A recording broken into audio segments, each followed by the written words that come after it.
Do not give up on your legal status. Many people fail to respond to RFE or file an application before the deadline. This is why we offer a strategy session for 15 minutes at no cost to you. Not everyone qualifies. First, you need to speak with our CARES team.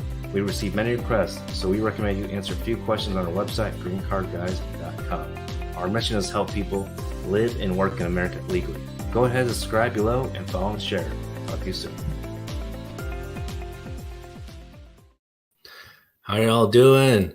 Today is Wednesday, June 21st, 2023. Hope everyone had a great Juneteenth. All right, another day off. That's wonderful, and happy belated Father's Day for everyone who is a father or a parent. Here's the deal. So today we're talking about red flags to avoid for employment-based sponsorship. Now, this could be for H-1B. This can be for really any other visa type.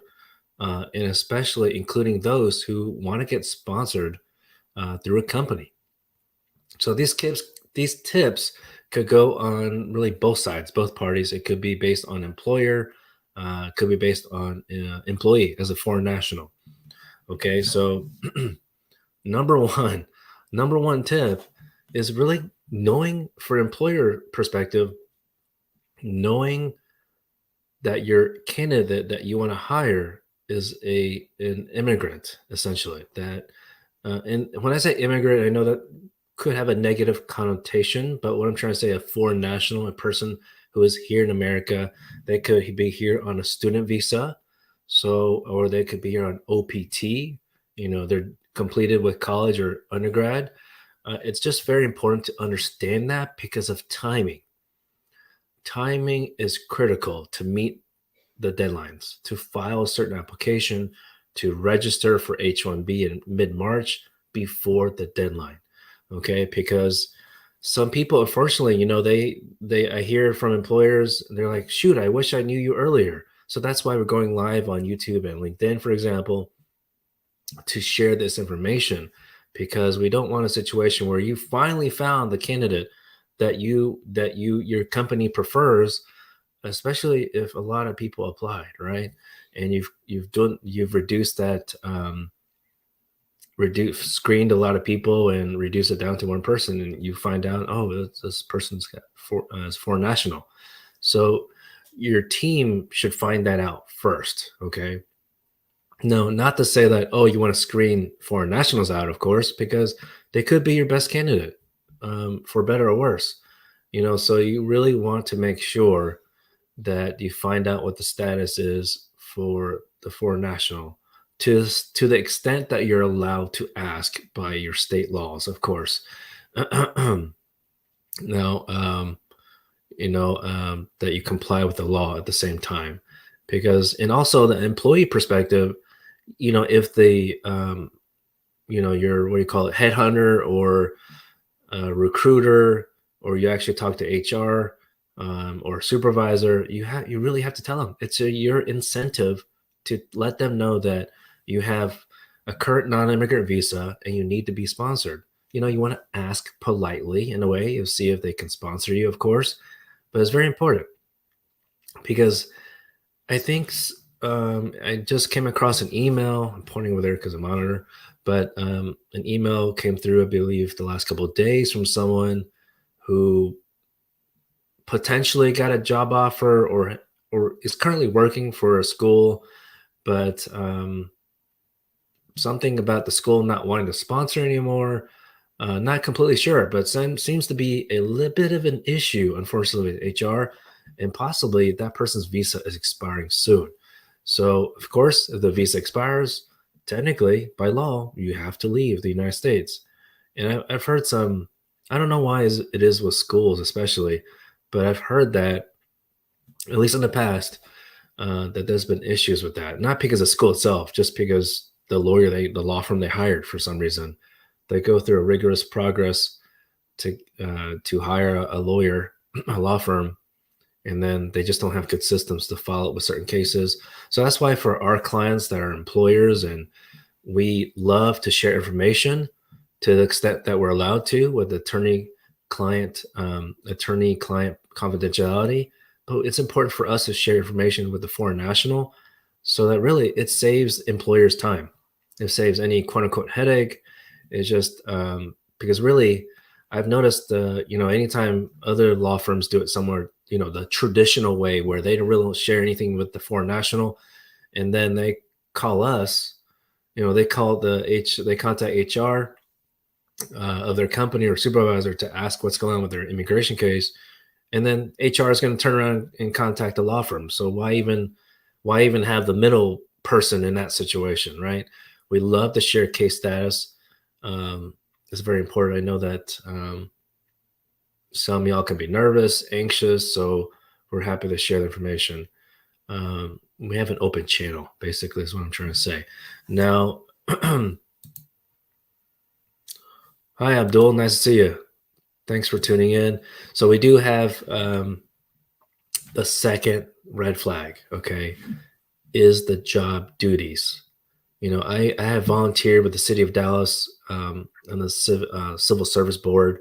So I understand with that experience that there has to be minimum qualifications, not preferred qualifications. Because usually when we get in touch with HR through our employer client, we ask them for the job description, and they typically have already posted the job online or wherever else. And we took a look at it and we're like, we've got to, I don't know if simplify is the word, but it come to find out, typically 99% of the time, it's their preferred qualification, which totally makes sense. It really does. Because why even entertain an application or even think about scheduling someone who doesn't meet your preferred qualifications?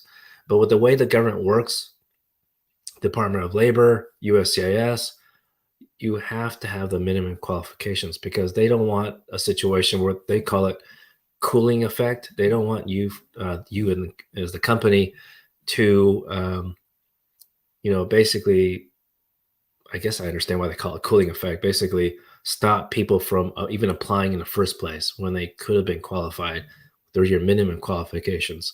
So some companies wonder, or even the foreign national wonders ask, well, if those people apply, do I have to interview them? No, not necessarily, because you have your own preferred qualification.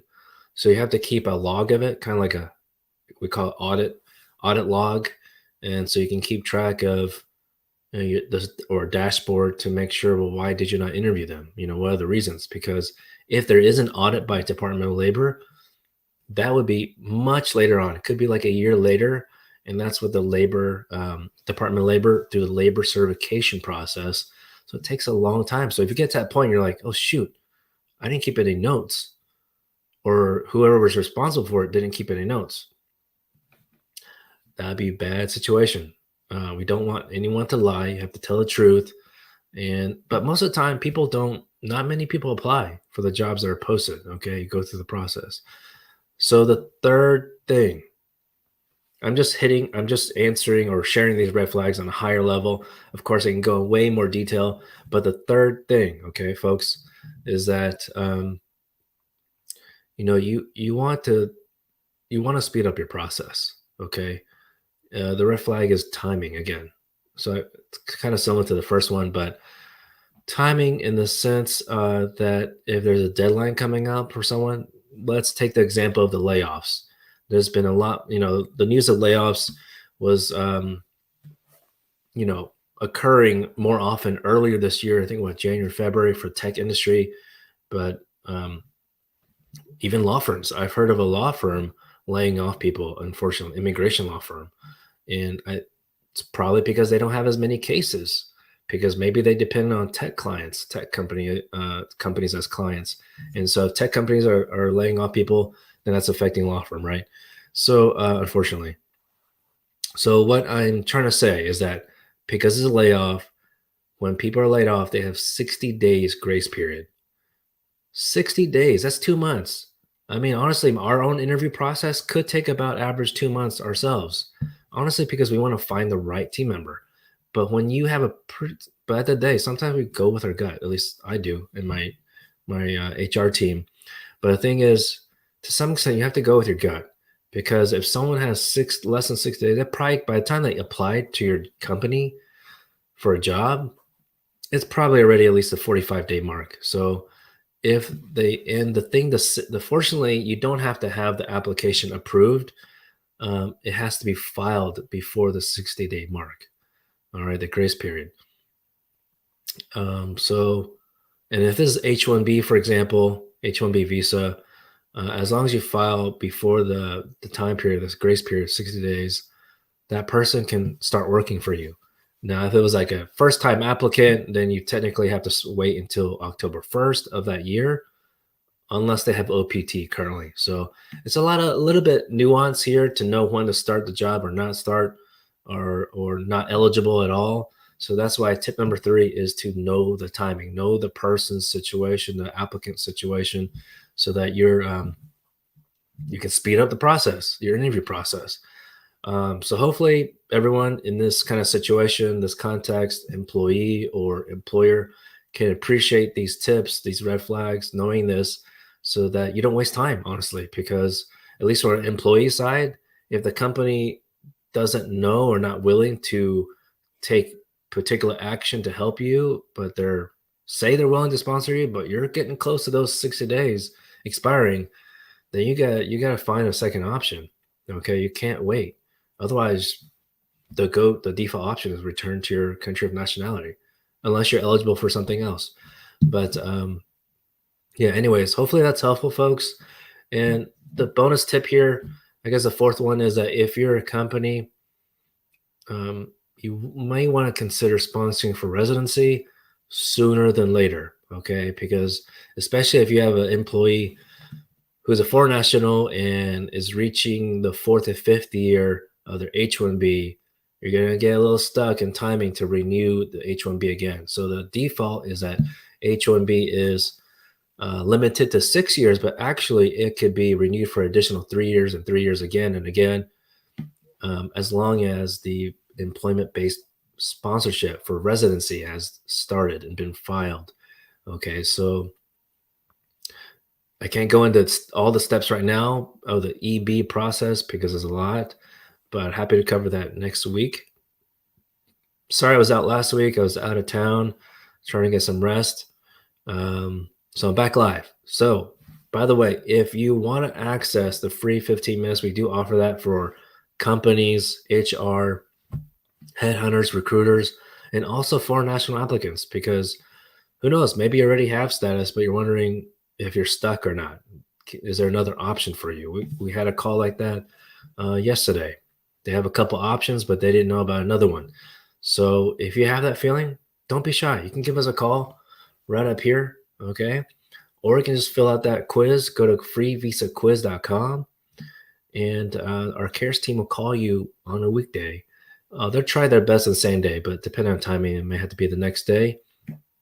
And one more thing is that if you want to, you can download one of our free guides on our website. It's called greencardguides.com. Okay.